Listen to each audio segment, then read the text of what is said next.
بر اینا رسیده؟ الحمدلله، یعنی برادرها بسیار خوش هستین. ولو که میگه کسی بر ما یک دانه خرما هم بده به صداقت و به ایمانداری بده، میگه ما از او بسیار تشکر میکنیم.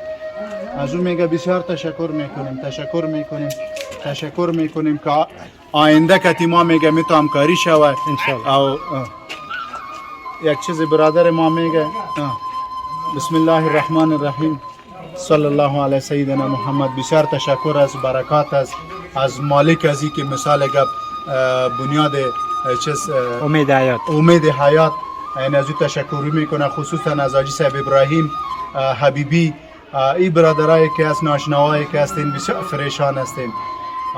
اینال ای میگه ای همکاری تو شد که ما را کتی جورا برابر کرده شما، که کدام که جورایی که کتزا مردم کمک میکنه شما ای تو فکر کردی ما را کتزو برابر کرده، یعنی ما را خریده این چیز خود.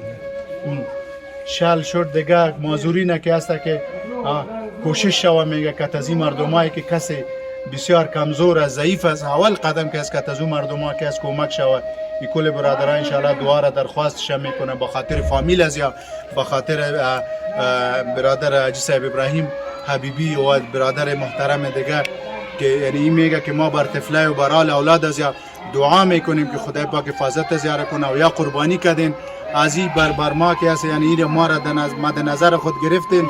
از این برادرها که هست آرد است الحمدلله که هر فامیل بر آرد ضرورت داره. بله. بر روغن ضرورت داره، بر برنج ضرورت داره، بر بوره ضرورت داره، بر چای ضرورت داره. اینمی ضرورت خانه است دیگه. لوبیا هم فکر کنم. لوبیا هم است که او الحمدلله یعنی ای تو فکر کو که یک انسان میگه تو زنده کردی مثل که کل انسان را تو زنده کردی بس.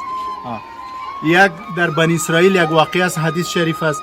در بنی اسرائیل یک زنانه گناهکار روسیا او سر یک سگ که از او خوران، او سگ که از مرگ یعنی از مرگ نجات دادش، پروردگار عالم فیصله جنت سرش کرد. چرا که ای خو انسان خو که است اشرف المخلوقات است. ای از کل مخلوقات که این مردم بسیار بالا هستند، بس انسان اشرف المخلوقات است.